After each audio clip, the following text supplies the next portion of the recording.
Today's guest on the Kino Yoga podcast is Ronald Steiner. Dr. Ronald Steiner, in fact, a medical doctor. I met Ronald over 20 years ago now in Crete, in fact. An imposing figure. He's over 6 feet tall, 189 to be precise, muscularly built. Surprising to know how kind and humble he was, in fact. And indeed his devotional aspect to yoga philosophy and practice, which is way beyond asana. Ronald is indeed a polymath, a Sanskrit scholar, an advanced yoga practitioner, as well as a medical doctor who actually practiced medicine as well.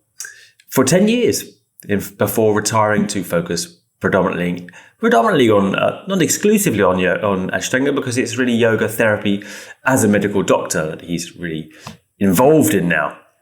He calls his method the Ashtanga Yoga Innovation Method, AYI. To that end, I could have interviewed him for hours, to be honest, and we do plan a whole new episode, actually, solely on the alignment of yoga, which we've hardly touched upon. Ronald is one of those intensely interesting but rare characters who bridges the world of science and philosophy. So our conversation you'll hear shortly involves a great deal of discussion around the relevance and practical application of the ideas of tradition, yoga philosophy, and that approach vis-a-vis the current modern scientific approach. And Ronald is still very much a believer in and well versed in it as well. So he really straddles these both worlds. On the other hand, a medical doctor is steadfast in his experience as such, as a medical doctor. He believes the bodies are structured in a very different way as they were originally construed, and hence the main determinant of an individual's progression with practice is really, to be said, genetics. To be safe and efficient, you have to honour your own genetics. So we touch on his ideas as of medical intervention in terms of people pushing themselves too hard. And I ask the classic questions about knee injuries and knee operations, for example. And what makes people flexible also. What makes people flexible and others not flexible. Many threads here that we make our way down to various degrees. Anyway, Ronald has an online presence at AYI, and I do recommend you check him out. I think it's ayi.org. Beautiful person, an earnest seeker of yoga, I must say. His German background lends his teachings an incredibly clear, pragmatic and precise presentation, which I think you'll appreciate. He breaks down things clearly and succinctly in a way that really I have a lot of admiration for, because I don't always do that. As always, donate if you like to the podcast. It's appreciated. Review us on iTunes if the mood takes you. And don't forget to give us your comments, feedback, and suggestions for future guests. Welcome, Ronald, to the Kino Yoga podcast. Great to have you here.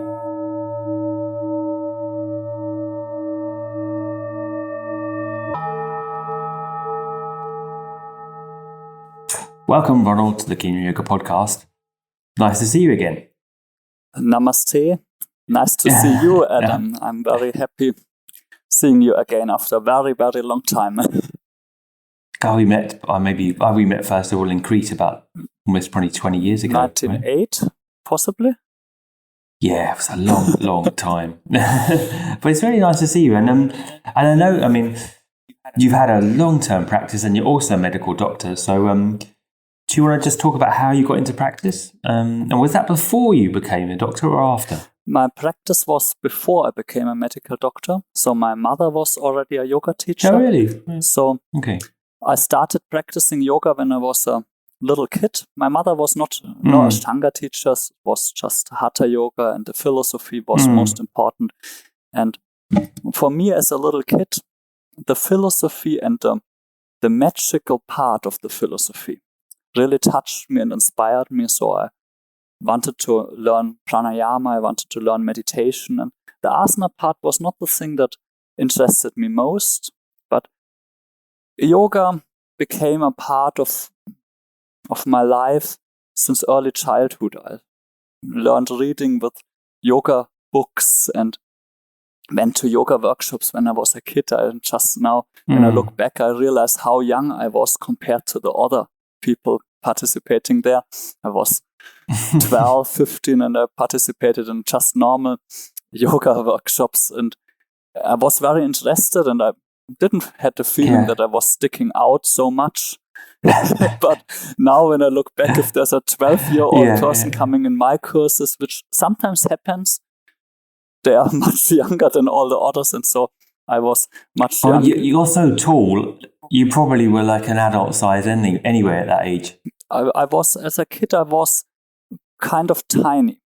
I was really? Because you must be over 6 foot now. I don't know the foot, but I'm 1 meter and 89 centimeters. Yes, I think 185 is 6 foot, something like that. It's above average, so I'm quite tall. So I started yoga with my mother basically as a little child, and then I did yoga workshops, mostly Iyengar yoga as a kid, but also meditation. I grew up in and experienced different also spiritual ashrams where I spent some time with my parents. And so yoga always... In Germany? Was that in Germany? Yes. Yeah. Right, okay. So yoga always was a part of my life. And then I went to school, and after school was the question, what to do, how to go further. And I wanted to study something, and I wanted to study something that's related with yoga. And so I decided medicine is a perfect thing to study. Well, it's kind of like, is it related? I mean, it would seem to some that it's kind of the polar opposite of yoga. I don't... Usually people study like a master's in comparative religions or something, not like Western medicine. This were my two options. I was thinking either I study Indian philosophy or I study medicine, and I decided for medicine because what's my understanding of yoga? Yoga has 3 aspects that define yoga. One aspect is the tradition. So if you do something which is in the tradition of yoga, it's yoga. And the second aspect of yoga is the purpose. So yoga has the purpose of getting a calm mind, a clear mind, basically realizing your true nature. And this, the purpose of yoga has been in yoga since 3,000 years. It started with the Katha Upanishad about 850 before Christ. And since that, the definition of what the true self, it always changed, and the techniques always changed. But the purpose, you want to realize your true nature, your true self, or however you call it, this stayed over 3,000 years. And since the Hatha Yoga movement, which started about 600 after Christ, since the Hatha Yoga movement, there was the idea that the mind and the physical body are connected, and so health became an issue. So the first yogis, with the Katha Upanishad, they didn't really care about health. It was just about how to become a clear mind. The body can get sick, can die. They didn't care. But then the Hatha yogis, they combined spiritual techniques with health techniques. So, for example, in the Hatha Yoga Pradipika, you can find meditation techniques and physical postures, asanas. And with most of those techniques, there's also a physical health benefit given to the posture, to the technique, to the breathing technique. And this is, I think, something which is very common in yoga up to now. People practice yoga to get a calm mind, but also to become healthy physically and mentally. And so medicine has a lot to do with yoga, because medicine deals with the physical body and with the physical mind, and learned and usually medicine's always treating the illness, though, right? It's not exactly preventative, or the definition of health is usually a little bit limited, right? It's a little bit framed in the negative, like you're ill and we want to make you healthy again, and therefore come and take medicine, right? So, I mean, how did that go? Did you practice as a GP or as an MD? Yes, I finished my university, and then I was practicing as a medical doctor for. Then how did you find that almost 10 years? I think. Really, I didn't know that long. Really, at the university in Ulm in the Department of Sports Science and Sports Medicine, which I think fit really good, and I also practice as a general practitioner in a small base on the countryside, which also was very interesting. For me, there's no contrary between Western medicine and yoga practice to become yourself in a healthy state. There is a difference in how you do it. And one of the differences is just what you said. Usually, the Western medicine treats the illnesses. And when I do a yoga therapy, I want to promote the healthy parts, the healthy aspects.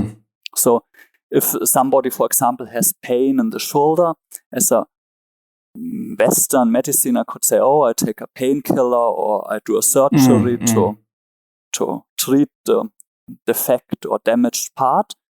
On the yoga therapeutic point of view, I would say, what can I do to make the healthy parts of the shoulder healthier again, that they heal it themselves? So it's a different way to treat. And I think both have their aspects. If you have, for example, high blood pressure, you go to a Western doctor, you get a pill that reduces the blood pressure. And that's perfect and important. But I think not everybody should take it. If you see it on the yoga point of view, if you have high blood pressure, you would do exercises not to reduce the blood pressure, but to get a better balance between. Were you able to synthesize the yoga in your doctoring, as it were? As a medical doctor, did you manage to make a link between the two, or did you find a conflict in the end? Yes, I always combined yoga therapy and normal Western therapy, but there's another You'd have been the best doctor. Big difference. It's also the how much self-responsibility the patient has. Usually in Western medicine, the physician treats the patient. In yoga therapy, the direction is quite opposite. Basically, it's a yoga teacher who knows something about therapy and how the body works, how the mind works, and there's a student who wants to learn how to treat himself. And so the motivation is completely different. And that's one of the reasons why I'm now focusing completely on yoga therapy, because I really like to help people to heal themselves and not to give a pill from outside and say, you take this pill 3 times a day and then your headache goes or whatever disappears. I want to help people to help themselves. But both aspects are basically very important. Do you still refer people to medicine? Yes. Or you should maybe look at... Right, yes, okay. Yes, right. Yes. I have one field where I'm working in, and the field where I'm working in is yoga therapy. And yoga therapy can, from my perspective, can help with every disease. So no matter what you have, if you have depression or cancer or a broken leg or whatever, you can do yoga therapy, and it will help how you feel. Also advise them to go, right. And there have been studies, for example, if you have cancer and if you do something for yourself, you move, you relax, your prognosis of healing gets better, and also your feeling gets better, so your quality of life gets better. But I wouldn't say that I'm treating the cancer alone. So the person has to go to a medical doctor who is specialized on cancer and has to deal with this. So you don't go down the line that everything is energy and you could potentially treat everything. No, you're right. You're a little bit more pragmatic as a doctor still. What about, there's a question that I think people will come up to people's minds. People are always asking about arthroscopy, the knee, right? And, some people say, well, you can heal it on its own if you've torn your meniscus. And I had a torn meniscus as well. Other people say you need surgery. It's a practical question that I know many people have asked me. What do you think about that? This is the field where I'm mostly active in, and problems with the joints. And certainly injuries in the knee joint are quite common. From my perspective, surgery is a good idea and a good thing. But in most cases, a treatment without surgery gets better results on the long term. So you have to see, and now every knee is different, and I have to see the knee. And make a suggestion. Some knees definitively need surgery, but most knees who have even a meniscus injury will benefit from just exercises and will heal better this way. What's the difference of the different knees? How can you tell? It depends on the injury, and where it is. It's actually difficult. Yeah, it's actually difficult because sometimes it's like, possibly the surgery will help better. Possibly the exercises will help better. The good thing is at the end, the person who has the knee injury has to decide on his own if the surgery, if he wants surgery or not. Some people say, I want to do everything just to avoid surgery, which actually is my personal point of view. I would always try to not do the surgery and do it with exercises. But there's one point where the surgery is just necessary. But the exercise is always good to prepare, and after the surgery, before the surgery. And very often if you prepare for the surgery with exercises, you notice, my knees get so good, I don't really want the surgery. Yeah, I was scheduled in for I think a meniscus thing before the pandemic again. I think I tore it, and I persevered where I wouldn't have, and now the knee feels a bit weak and there's a little bit of restriction, but I have to say it's pretty good, and I wouldn't put myself under the knife now. Yeah, I've seen a lot of knees becoming perfect with just exercise, and certainly surgery is also good, but I also saw surgeries which went terribly wrong. So if you have a surgery that's the danger, isn't it? Terribly wrong, you're far better with exercises only. Because exercises can't go that terribly wrong. You have more time to do they work. If they don't work, then you can still say, I want a surgery. Unless it's a situation where you really say time counts, you have to be fast. Sometimes there's a situation you have an injury, and if you do the surgery in a short time, then you're better off. But mostly it's good to wait a little. I'm going to talk about exercises going right or wrong. You had a long-term relationship with Mysore, and you were practicing with me, and we practiced together with Sharath and Pattabhi Jois, and also you practiced with other people. I think BNS Iyengar in Mysore as well. I believe. What was your experience of, kind of like we call it exercise? What was your experience of asana as it was taught in India? I mean, because it's, you're a medical doctor. I assume you're interested in how functional movement and how the body aligns with movement. And yet you spent many years going to teachers who were very uninterested in joint alignment or anything like that, right? Joint health even. For me, with spending time in Mysore, it was very interesting. I was practicing yoga before I went to Mysore for many years. And so I was not a beginner. And what I wanted to learn in Mysore, and I want to experience how yoga was taught before our time. And practicing with Pattabhi Jois and with BNS Iyengar, it gave an insight in a very old school of teaching and also of seeing the philosophy. Yeah, I learned asanas mostly with Pattabhi Jois, certainly, because he was the one who was really fond of teaching asanas and very strict and precise about it. But it felt, I enjoyed it, I loved it, but it felt also like looking into the past, how yoga was taught 100 years ago. And also with the pranayama and the philosophy that I learned with BNS Iyengar. I loved learning the techniques from him, but he also taught it in a way which was really connected with a long tradition, but also with the view of the world, which is 50 years over. Yeah. Right. So how do you square tradition, like the enjoyment of tradition and the benefits of tradition with maybe more, I'm assuming you kind of feel anatomy, for example, is important in yoga. right? And I don't know how you would modernize the teaching of the philosophy, but I suppose this leads into a conversation of the tradition in yoga and what's traditional, right? And I know I used to see you doing modifications in the shala in Mysore. You had some different things going on there. I was trying to practice as traditional. I'm making quotation marks with my fingers, as traditional as possible. And the question is, what is tradition?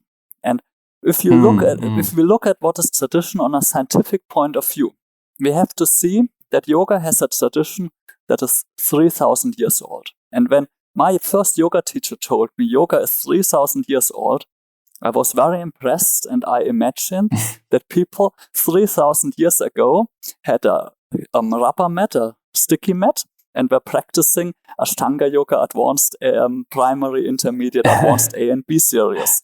And I've always had a problem. How can they fit in a cave with a sticky mat, and how did they get the rubber 3,000 years ago? But when we look at it but this narrative is told by many teachers. They say the sequence of Ashtanga Yoga is very, very old. Yoga Karunta, it fell from heaven 5,000 before Christ, and it has the traditional sequence. You still hear teachers saying that? I thought that was a bit outmoded these days. I think unless that. Do you still find teachers kind of claiming that? It gets a little bit old-fashioned, but it's still... They've started to dismiss that a little bit.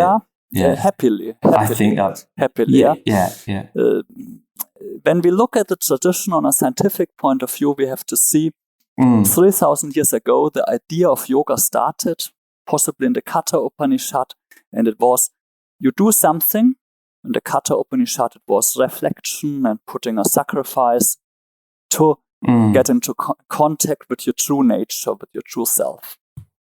And starting from this point, there were human beings, who were practicing yoga. They're doing sacrifice, they're doing recitation, they're doing meditation, and they extended the techniques, whatever worked. They added pranayama, and on one point, asana came, and this changed the techniques of yoga, always changed according to the historical context and situation. So in the medieval times of Hatha Yoga, Pradipika, there were a lot of techniques taken from Ayurveda into yoga because they seemed to work to create a balanced body and a balanced mind. And now, I suppose that it leads me to thinking, when you came to Mysore then, you said it was a bit outmoded, a bit outdated. Like looking back in time, you feel that the yoga hadn't kept on moving forward, hadn't kept on advancing and evolving. That at some point it stagnated, whereas Western medicine does seem to have had a trajectory of constant change and evolution. Kind of, yeah. If you try to fix tradition on a point, if you say, this is tradition, and you take a fixed technique of tradition, it gets outdated. If you take the technique of the Hatha yogis in medieval times, we would drink quicksilver and cut our tongue. If you fix the technique how it was 1924 when Krishnamacharya basically introduced what we now know as Ashtanga Yoga, the physical postures, Trikonasana, Chaturanga, Dandasana into practice, into yoga practice. And if we want to teach like Krishnamacharya taught 100 years ago, we tend to become outdated on one certain point. So what for me tradition is, there's an idea, there's an experience, but this idea and this experience has to grow, it has to change. It's the same thing like medicine. How old is medicine? Medicine is 10,000 years old, possibly, For 10,000 years, some Stone Age people, they put I think always, they put a bone together to heal the bone. So this is medicine. Something. But when you go to a medical doctor today, because you have, for example, an appendicitis, and you need a surgery, and the medical doctor says, "Oh, I'm gonna do the surgery," which was introduced 100 years ago, you better should run So away. that's an interesting question, though. When would you say was the start of modern medicine? There's medicine as we know it, right? I think, is there a point where you can say like penicillin or surgery with anaesthetic, or is there a juncture? Because obviously science has contradicted and gone back on itself and changed streams, changed tides. I think you can't really make a cut point. You can't make a fight, medicine right? is growing and changing, always changing, getting new ideas, new surgery techniques, new medicines, and it always was this. It was speeding up the last possibly 100 years. The speed of change increased, and the same thing happens in yoga. The speed of change increased, and it increases because the modern technique enables us to learn from more teachers, from more sources at the same time. When you try to learn yoga in medieval times, you had to go by foot to one teacher. You had to walk for 3 months to find this teacher. Yeah. And then you were learning. Then stand on one leg in the sun for 10 days 7 years, before you accepted. Yeah. And you learned 7 years. But what, I mean, but now you... Do we lose anything, though? Do we lose anything with this evolution? Is there anything lost in tradition with this evolution? Because I would also challenge you that yoga has evolved since it's come away from India. Okay, we can say that in Mysore, certain things are, in inverted commas, traditional, means kept as they were in 1925 in Krishnamacharya's time. But if we look in a modern yoga studio in the West, we have music, we have vinyasa, flow, we have all kinds of things in an evolved way. Is that still yoga? Or is that missing the point? Or is something lost in tradition when it evolves is there a wrong way? Is there a wrong way for evolution? The evolution goes in any direction. So the question is, which direction will be the direction that yoga really evolves in the future? We actually don't know. People are taking what they learned and transferring it to their knowledge, to their environment, to their situation. And so there are different paths and different ideas of yoga. I think it is important to remember whatever you change in yoga, whatever you change is, what is the tradition that you learned and what's the benefit of it?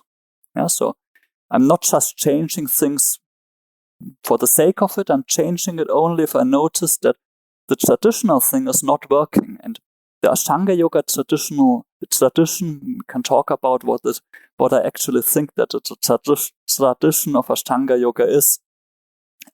Has a lot of amazing ideas which are still up to date and still you can't make them any better.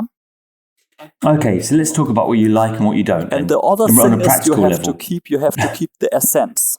So yoga is only yoga if it refers to a tradition and if it keeps the essence of getting a balanced mind. If you lose one of those two, the tradition or the essence, then you lose yoga. If you say, oh, I'm doing something, but I'm not referring to any tradition, it's not yoga, then it's possibly a health, well-being or something. You have to call it yoga, you have to refer to the tradition, and you have to keep the sense. Could we not have an essence of looking for self-inquiry without a tradition? Yes, that's an interesting certainly. point. We can look for to getting. It needs to be, but if it has to be yoga, it has to be from a tradition of doing so. It has to be in the tradition of yoga. Right. For example, the Buddhistic monks, they also. And what does that mean? What does that? What qualifies doing? What qualifies looking for the essence of self as yoga, as opposed to looking for the essence of self in another way? Yes, for example, the Buddhistic traditions also look for that true self, or even the Christian traditions. They look for the true self, but it's a different tradition. Or there are modern spiritual leaders who also tell you, oh, this is your true self, but they are not referring to yoga. They say, oh, I had an enlightenment vision myself, and now I teach. It's absolutely perfect, but the person is not referring to the tradition. So referring to the tradition means being in contact with source scriptures, being interested what happened before. How did people before you practice on the path of yoga and learning from them? So in the tradition of Ashtanga Yoga, certainly it is interesting and important to learn how was Pattabhi Jois teaching, how was Krishnamacharya teaching, where did the ideas come from that Krishnamacharya was teaching. But latterly, a lot of people would say that tradition that Pattabhi Jois was passing on was maybe the best example of, a kind of positive tradition. There were aspects of that teaching that were slightly dubious. If you, I think I got a double meaning. We can talk about the double meaning as well. But if you see at what is unique in Ashtanga Yoga that you don't have in any other tradition. When I go through the world and I see the word Ashtanga Yoga, I expect three things. And one thing is I expect a breath-guided moving meditation, which is called in the Ashtanga terminology Tristana. So we're having drishtis, we have bandhas, we have the breath that moves the body. And this breath-guided moving meditation is quite a brilliant thing, because when you get everything in the same rhythm, your drishti, your arms, your body, in the same rhythm, your brain gets synchronicity. That means the brain waves, they synchronize each other, and this brings you in a meditative state. And this is something I think very unique for Ashtanga Yoga. Certainly some Vinyasa Yoga, children of Ashtanga Yoga also have it, but this is special. I expected in an Ashtanga school. The next thing, which is special in Ashtanga Yoga, is a fixed sequence.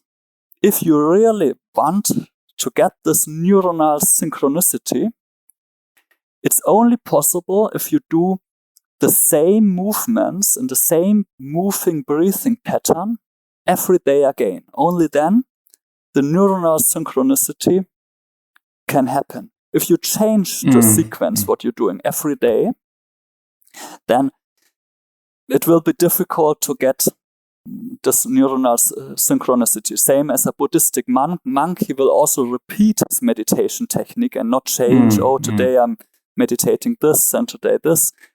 So in Ashtanga Yoga, we're having a moving meditation which we repeat over and over again. And the sequences brought up by Krishnamacharya and Pattabhi Jois, they're actually very logical and brilliant, because they enable this movement meditation. They are built up in a logical structure which is hard to make a better sequence. Do you find them that way? Yes. From a medical perspective? Yes. Right. If you use them in the right way, which from my perspective very often doesn't happen.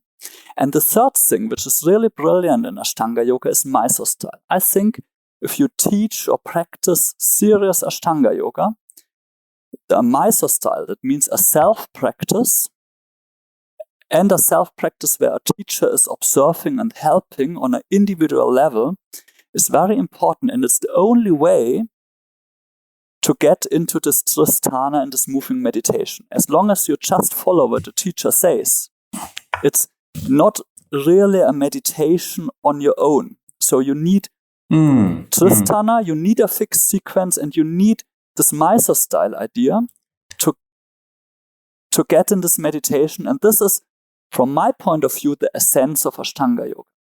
But now is the question... What about the idea that there's a lot of postures? I mean, I kind of agree with a lot of it, but I suppose my challenge to you would be the sequences are long, dynamic, and involve a lot of postures. And if we're trying to synchronize the body with the breath, wouldn't it be smarter to use like a more of a Hatha Yoga style with less postures and less movement? But is there any benefit to doing these kind of longer, more kind of dynamic sequences? If you stay longer in a posture, then the breath calms down, and the synchronicity of the mind doesn't work in this way. Certainly you can get in a meditative state, but I would say it's not the way in the Ashtanga tradition this meditative state can happen. But the point is the sequence. We have to see where the sequence came. So the idea of the sequence came from Krishnamacharya, 1924. This was when Krishnamacharya started teaching in Mysore what we know today as Ashtanga Yoga sequences. Certainly, if you look precise, you can see oh, he skipped a few positions, or the count was a little different on one point. But basically, there was a kind of a vinyasa count. It was sun salutation. It was standing positions, sitting positions. There were vinyasas between the positions. So kind of the same thing we're practicing. Yeah, it was very similar. I mean, you've seen the Yoga Makaranda, right? Yes. And there's also this old movie recordings from Krishnamacharya practicing 1900, I think 34 something. You see him practicing basically Ashtanga Yoga. As an Ashtanga practitioner, you would say, oh, the drishti is on the wrong point, but this is not the point of the sequence. The idea of the sequence was there. But if we try to practice on an anatomical movement physiological point of view, that's from 1924. We are far behind our time because this is 100 years ago. Movement physiology changed a lot in the last 100 years. We can't just make the asanas in the same way as Krishnamacharya did it or Pattabhi Jois did it. We have to adapt the asanas and the movements. But also people have changed. I mean, people have changed as well, right? The bodies have changed. An Indian body at that point would have had naturally open hips, and we don't.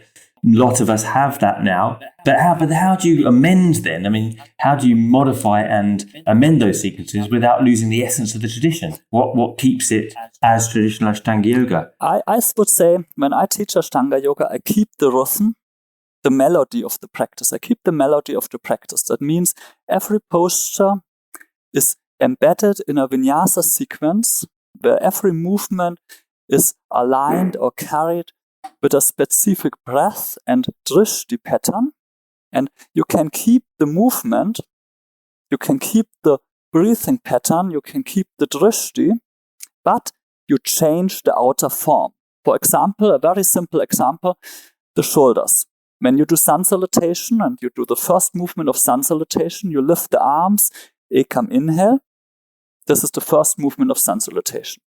And when I teach somebody who has a shoulder injury, I still say we do sun salutation, but I say ekam inhale, and I don't tell the person to lift the arm. I would tell the person to outer rotate the arm and just get the arms, that the hands are about in the height of the shoulder. So even with an injury in the shoulder, you can do sun salutation. You have to adjust the next movement in the same way that it's possible for the person to move in a harmonic way without injuring himself. And like this, I go through the full all postures, all movements of Ashtanga Yoga, and help people to find a practice that really fits to themselves, but keeping the meditative breath guided flow. And I would. Is there any point? People always ask, is there any reason for the advancedness? Is there any reason to do these advanced sequences and the kind of level of dynamism that can potentially be? I mean, some of those advanced B series postures certainly, and things like I'm thinking, rolling over the knee, in Mula Bandhasana and things like that. And they seem to be anatomically terrible for the body. What's your opinion on that? Movement is healthy. And this is a very frustrating thing. I found out after spending 20 years or more, spending my time to find out what types of movement are healthy. And movement is healthy if it has a very few basic things. Movement is healthy if it's suitable to the individual person. So this rolling over the knee, as you call it, actually for me is very easy, because my hip joint has an anatomical shape. It allows it very easy to roll backwards. And the second thing is, so it has to be suitable for somebody. And the second thing is, it has to be diverse. So if you do the same movement pattern over and over again, it will lead to injury and disease. Most people do this every day. They're sitting on the desk at the office, always in a rounded back, looking to the screen, and they're sitting like this for 8 hours. The sequences are also repetitive, though, because another kind of challenge to Ashtanga is people, and I play devil's advocate here, obviously I'm committed to Ashtanga, but they'll also say to us, well, they're repetitive movements, and if you keep repeating those same movements again, you're going to get certain strains. And you were just saying you need variation, but you also like the repetitive sequences, and you've mentioned that as important. Yeah, to get a diverse movement. How do you get diversity within repetitive sequences? Within the Ashtanga sequence, if you look, what is diversity? Diversity, you can define it with a few things. Diversity means that you have your physical abilities that we have, we challenge them in an equal way. And the planes of movement, the directions of movement, we challenge them in an equal way. So if we look at the Ashtanga Yoga sequence, from this point of view, it's a very good basis for a diverse movement. So I actually see there are some things missing. That's why when I practice Ashtanga Yoga, I practice still a very traditional practice, but I also do things where I have the feeling that the traditional sequence has some blind spots. I can tell you where I see this point. Yeah, can you tell me what practically you vary? But I do the traditional Ashtanga sequence, which is very good because it creates flexibility, which is important and healthy. If you only train flexibility, you will get disease and injuries, but it trains flexibility. It also has a strength aspect. I would say it's not enough and not diverse enough because it's mostly in one direction only. The strength with the arms pushing down, there's not much dynamic strength, but still there's flexibility, there's strength, there's endurance because you're doing vinyasas and movements. So you already have 3 basic movement principles. You have strength, flexibility, and endurance in one single practice. And so it's a very good basis to start. And you have forward bends in primary series. You have backward bends in second series. So you also have different directions of movement. And if you practice Ashtanga Yoga like this, it's a good basis. Problem is, if you see it too traditional, so if I teach it starts, let's say a 40-year-old person or a 50-year-old person, I start Ashtanga Yoga and I expect his sun salutation to look like the sun salutation of a 12-year-old Indian boy, 1924. It will take 1 year until the person finishes sun salutation, or 2 years, or it's completely broken. Does this presuppose the fact that you need to add? In your teaching, do you add the second series straight away to balance the first series? Yes, then? In the I method, when somebody learns in the I method, we learn the primary series. Very traditional. What's the I method? That's the method that I'm created. Actually, I stands for Ashtanga Yoga Innovation. I is innovation. Okay. I. A-Y-I. Yes. I. Okay, someone called something that before. A-Y-I. Yeah. I don't. Really? So, Ashtanga Yoga Innovation. So they learn the second series.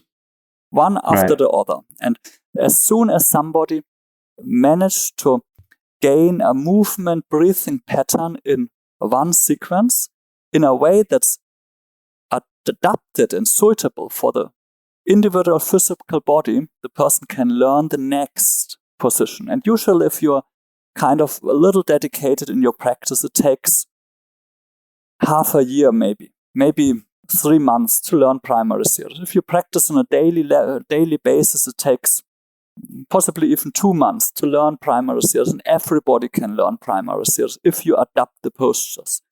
And I have students which are they are 70 years old, they're practicing primary series full on, and then I don't stop. We just go on into intermediate series. And with the same and you thing, adapt those as you well. don't need to catch your heels in Kapotasana. You just have to see what's the purpose of Kapotasana. Right, Where's the stretch in the body? Where's the feeling in the body? And can I create this purpose in a way that's suitable for the person? And I know, I'm going to ask you this, Ronald, because people will be thinking in their minds, I know, what would you, as a doctor again, what do you adapt in the sequence?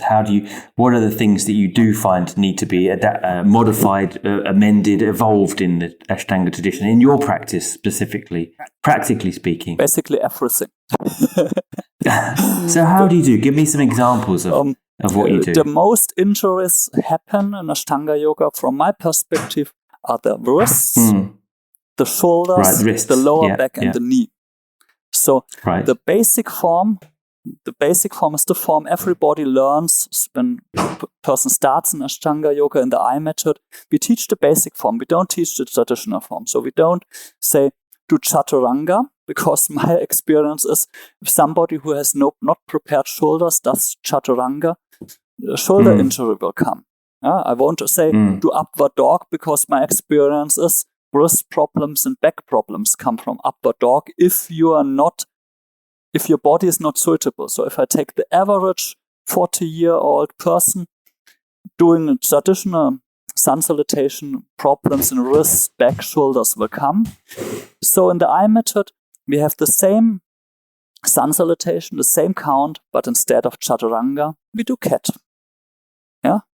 Right. Instead of upward dog, we do a happy cat. It's still a back bend, it's still opening, but there's much less pressure on the lower back and on the shoulders and on the wrist than in the upward facing dog. And if a person dives into this basic form of sun salutation and experience the movement breathing pattern, some people notice, oh, I'm strong, I'm getting flexible. Then we increase the difficulty a little bit. That means, and if you get a healthy body like yourself, I'm doing. Still trying to get to this question. You do it in the same. You do it exactly the same way, or do you make any changes, or do you just practice exactly the same, or would you say there's certain things that in that sequence that need to be modified and brought up to date to be more effective or safer? I'm always laughing. I'm possibly the most traditional practitioner in the I method. I'm practicing as it fits to me. Certainly, I'm adjusting some things and adapting some things. If don't do things that's not fitting to my body, but I'm practicing pretty traditional sun salutation, which I'm also teaching, but I suggest not to start with the traditional form. I suggest start with a basic form, build up a foundation, build up strength, build up rhythm, and when the rhythm and the strength is there and the body is suitable for it, then you can build up and possibly the so-called traditional form of sun salutation or foot behind the head or third series or anything will happen. For some people, it's easy and will happen. And other people, if you wait until somebody binds Marityasana D in the so-called traditional manner, you can wait forever or until the knee is damaged. If somebody has the right body shape and the right proportions and starts in a slow way and builds it up, binding in Marityasana is possible for the person. And what about when you see a lot of people, they get the instruction these days, okay, you can't do Marityasana B or D, and you sit there and you see them sitting there, and the if you can imagine, the foot is on the thigh and the knee is really in the air, so the person has got the right, and they're encouraged to sit there with that foot, like not in lotus, but more resting on the leg, like that person who's got quite a stiff hip. And is that helpful, or would you encourage a different kind of hip opener there? That's not the basic form. I know this form, and many teachers, because that's the traditional way to do it, right? Like, you sit there until that hip drops down. I'm not sure about if it's really the traditional form. When I was in Mysore, I always saw some, especially of the old students, some of the old students adapting positions to their need, possibly as they even learn from Pattabhi Jois. If you saw this old practitioners, I saw one person practicing cat-cow in sun salutation in Mysore, and Pattabhi Jois actually taught this person to do cat-cow. It was a very old student and one of the very not so famous old people, who was kind of in the background always, and he adapted a lot. And that's what I also do. I adapt the positions to the person. And I try to adapt, not that the position looks as similar as possible. I try to adapt that the essence, so the stretch and the feeling of the position is there. So if we do an outward rotation in our leg, it can be foot behind the head. But if your anatomy of the hip, for many people, foot behind the head won't happen, but you can still get a stretch on this part of the body that feels good. How can you tell? How can you tell whether they just need a bit of patience and the idea of tapas in yoga, that there's a certain kind of quality of enduring and persevering? And at what point do you say, anatomically, I can see that hip won't do that, and so therefore they need a modification? And at what point do you say, well, let's not be too soft here. The yoga is about challenging oneself and persevering and, kind of consistency. And, let's keep them going and keep them trying before giving them a way out, as it were, or a different possibility. It's really difficult. So for some people, and that's the different difficulty of a teacher. I have to motivate students to take their time to really learn and take their time and practice. And there's a quality in it. But there's also important to realize that it doesn't make sense to stick with Marichyasana D for 10 years.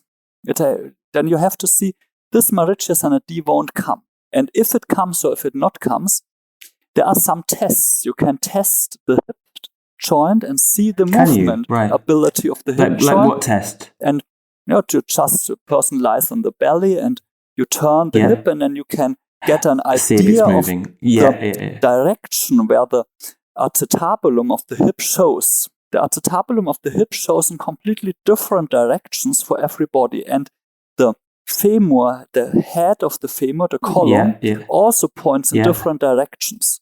And if these directions are suitable for Marichyasana or for Ekapada Shishasana, this posture will come very easy if you loosen up tight muscles. If the proportions are in the wrong direction, you can loosen up tight muscles as long as you want. You won't get the foot behind the head.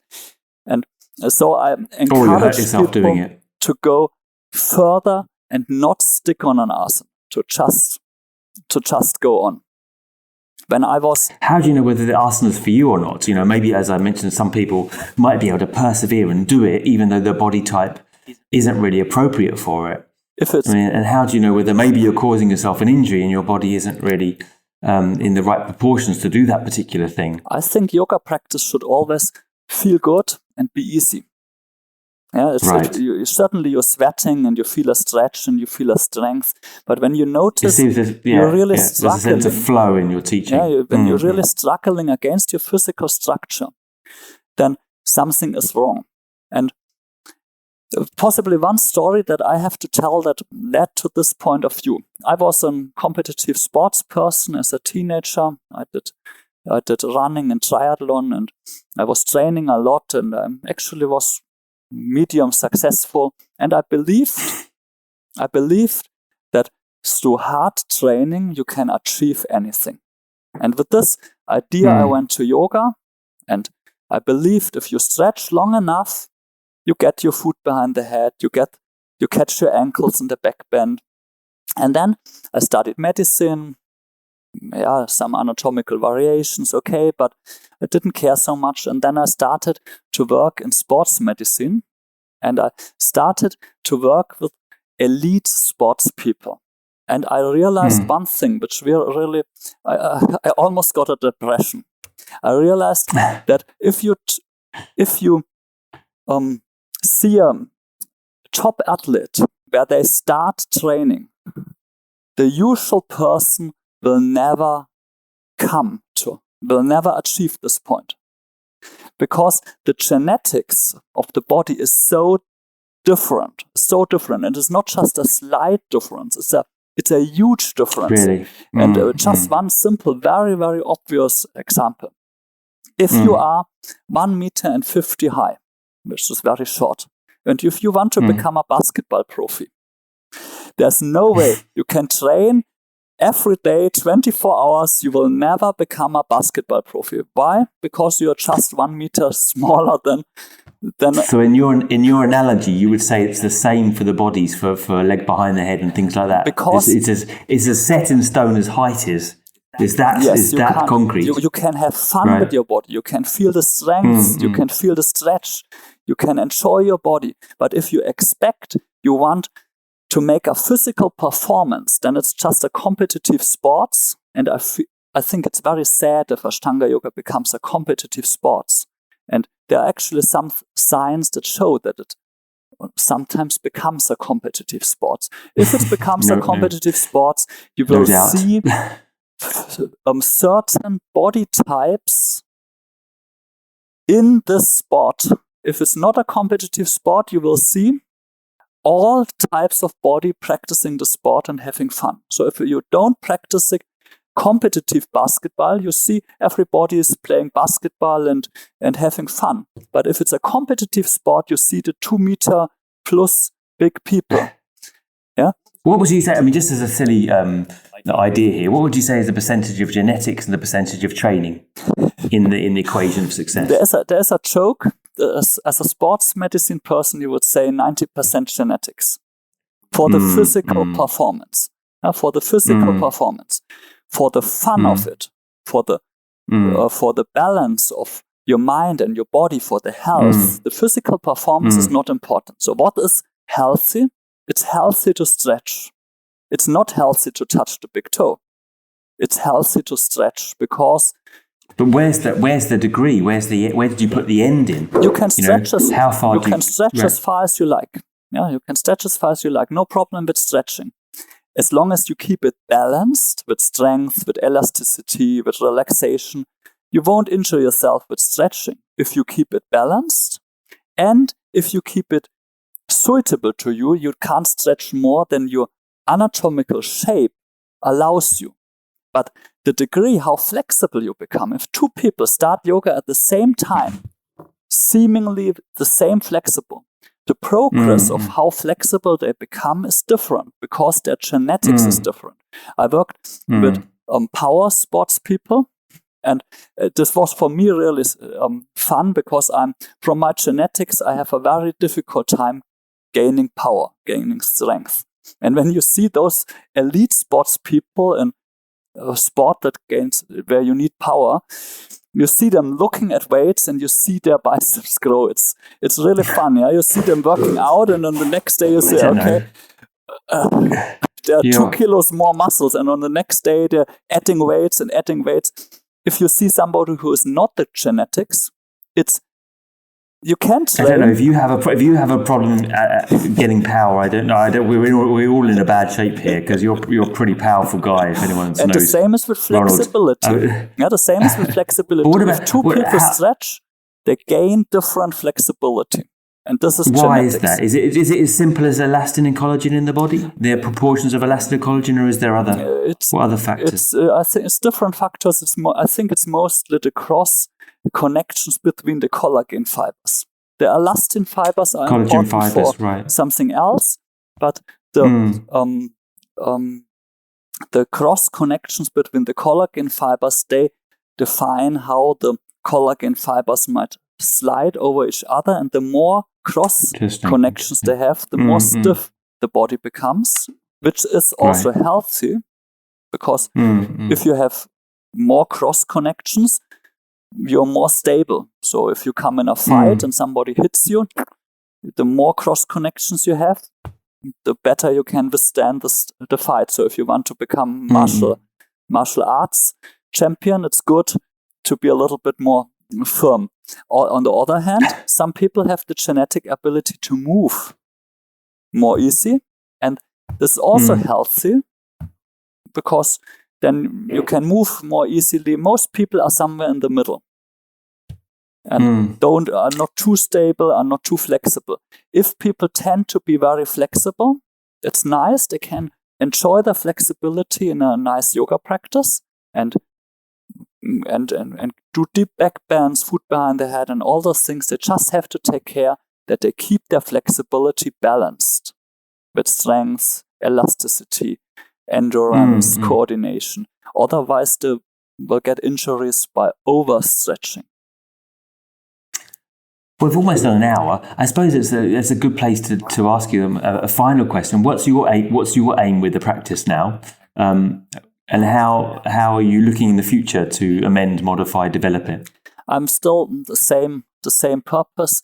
When I do the practice, I have an immediate purpose. I want to get in a meditative state during the practice.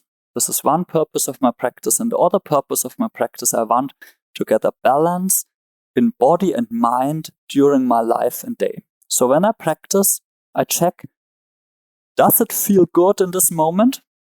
Yeah. Do I get in a meditative calm state while doing it? And I check after the practice, do I feel better after the practice than before? If those two questions I can answer with yes, then it's a good practice. And certainly we all get older, and the practice needs to adjust. Yeah, it's an illusion to say we're gonna practice forever the same we practiced when we were 20. We have to adjust the practice. From my point of view, I'm really lucky. I can still practice mostly as I could when I was 20, possibly because I was not so flexible when I was 20. So this is an advantage. I can still do most of the things.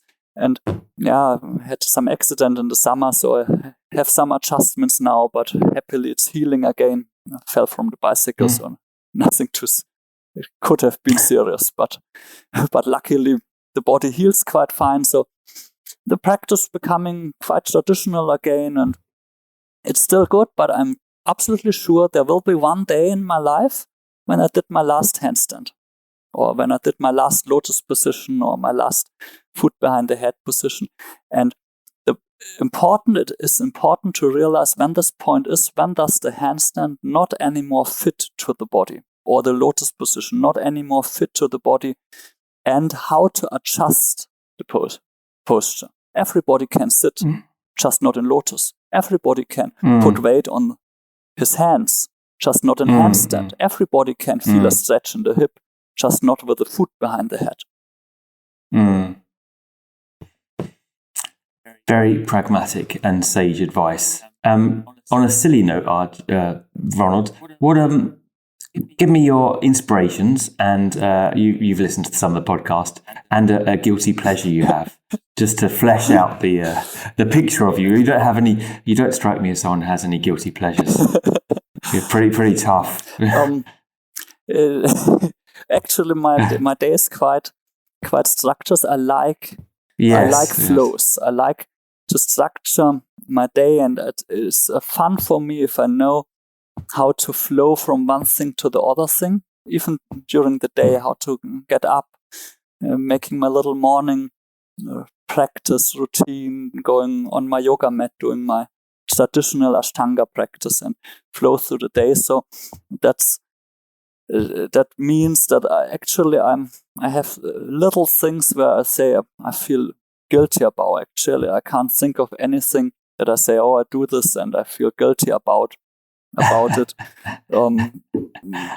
actually live like I like to live, and if I don't like it, I would change it. And change it. And what is the inspiration for me? I like learning. I like learning whatever. I like learning about the physical body, so the medical part. There's always new things to see. You still keep that up, even though you're not practicing. You still keep that interest up in medicine. And I'm still practicing, just not school medicine, Western medicine. I'm practicing yogatherapy, and so I still need anatomy. I still need to learn how the body works, and I also like to learn about philosophy. So that's why I have a real love for old source texts, which I like to read in the original language and translate, and it's something that. So you're also reading Sanskrit as well. I'm studying Sanskrit as well as being a medical doctor. You make everyone else feel very bad about. I'm in the lucky situation. Discipline. I'm in the lucky situation that yoga really is my life. Yeah, so I really have time to practice to practice the physical part of the practice, but I also have time to learn about the tradition of yoga, and the learning will never end. There are so many source texts to read and to translate. And where are you teaching now? If people want to come practice with you, whereabouts are you? Alone? I'm staying in Germany, in Ulm. That's my home base. Okay. But mostly I'm teaching, traveling around, mostly within Germany. And certainly online, I'm teaching a lot online, and I enjoy it a lot. I think online teaching. This is the AYI. That's the webpage, AYI webpage. Ashtanga Yoga Inspiration. Innovation. Ashtanga Yoga Institute. Innovation. Yeah. Innovation. Well, I'm loath to draw this interview to a close because I haven't seen you for ages, and I have very fond memories of you from our years of meeting each other. But thank you for coming on, and it's been an absolute pleasure. Thank you. Thank you. I enjoyed it talking with you, and hope to see you soon. Would love to hear more of you. But let's hope. In an interview, it's the game. You ask the question, I answer. I would love to turn it around and ask you a lot. Yeah. Oh, well, you're welcome. You're more than welcome. Thanks, Ronald. Thank you. Namaste.